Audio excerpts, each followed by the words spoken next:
আসসালামু আলাইকুম। কেমন আছেন সবাই? শুটকি রান্না করলাম আজকে। তো দেখতে থাকেন ভিডিওটা কেমন হলো জানাবেন কমেন্টে। আসলে রান্না করে খাইতে মাঝে মধ্যে ভালোই লাগে, আবার মাঝে মধ্যে বিরক্ত লাগে। ব্যাচেলার তো কি করার, রান্না করেই খেতে হয়। তো আজকে শুটকি খাইতে মন চাইছিল, এই জন্য শুটকি রান্না করলাম একবারে ঝোল মাখা মাখা করে। ভালোই লাগছে।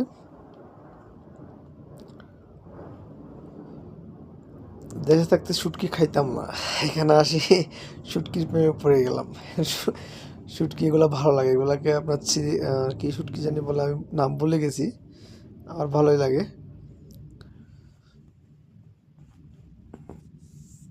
আরও অনেকবার রান্না করছি, খাইছি।